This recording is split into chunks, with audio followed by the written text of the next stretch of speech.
আসসালামু আলাইকুম দর্শক, আশা করি সবাই ভালো আছেন। আমি আছি রাকিব আহমেদ, চলে আসলাম নতুন একটা নিউজ ভিডিও নিয়ে। এবার ইসরায়েলের দিকে ছোড়া হুতির ব্যালিস্টিক ক্ষেপণাস্ত্র পড়ল সৌদি আরবে। ইসরায়েলকে লক্ষ্য করে ইয়েমেন থেকে হুতি বিদ্রোহী গোষ্ঠী ছোড়া একটি ব্যালিস্টিক ক্ষেপণাস্ত্র সৌদি আরবে পড়েছে। ইসরায়েলি সংবাদ মাধ্যম টাইমস অফ ইসরায়েল এ খবর জানিয়েছে। টাইমস অফ ইসরায়েলের প্রতিবেদন মতে স্থানীয় সময় বুধবার 9 এপ্রিল রাত 9টার দিকে ইসরায়েলের দিকে ক্ষেপণাস্ত্রটি ছোড়া হয়, তবে এটি মাঝপথে সৌদি আরবে পড়ে। তবে ঠিক কোথায় পড়েছে তা প্রতিবেদনে স্পষ্ট করা হয়নি। সংবাদ মাধ্যমটি আরও জানায়, ইসরায়েলি সেনাবাহিনী ক্ষেপণাস্ত্রটি শনাক্ত করতে সক্ষম হয়, কিন্তু ইসরায়েলের কোনো সাইরেন বাজানো হয়নি, কারণ ক্ষেপণাস্ত্রটি কোনো হুমকি তৈরি করেনি। সৌদি বা হুতি এ ক্ষেপণাস্ত্র নিয়ে কোনো মন্তব্য করেননি। তবে হুতি বুধবার জানায়, তারা ইসরায়েলকে লক্ষ্য করে একটি ড্রোন হামলা চালিয়েছে।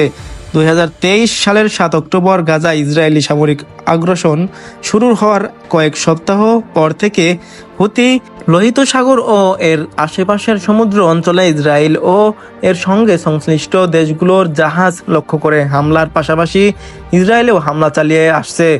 চলতি বছরে 19 জানুয়ারি গাজায় যুদ্ধবিরতি কার্যকর হওয়ার পর লোহিত সাগরে আক্রমণ বন্ধ করে দেয় হুতি, কিন্তু গত মাসে ফিলিস্তিনের অবরুদ্ধ ওই ভূখণ্ডে মানবিক সহায়তার প্রবেশে বাধা এবং নতুন করে আগ্রাসন শুরুর জবাবে ইসরায়েলের ফের হামলা শুরু করে গোষ্ঠীটি।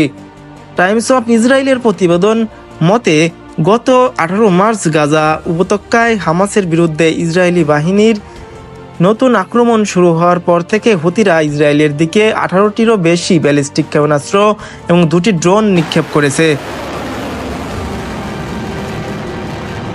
তবে এর মধ্যে মাত্র 10টি ক্ষেপণাস্ত্র ইসরায়েলের আকাশে প্রবেশ করতে সক্ষম হয়, বাকিগুলো ব্যর্থ হয়। তো সবাই ভালো থাকবেন, সুস্থ থাকবেন, আর রাকিব আহমেদ নিউজ চ্যানেলের সাথে থাকবেন। আর রাকিব আহমেদ নিউজ চ্যানেলে নতুন হয়ে থাকলে অবশ্যই সাবস্ক্রাইব করে আমাদের চ্যানেলের সদস্য হয়ে যাবেন। আল্লাহ হাফেজ।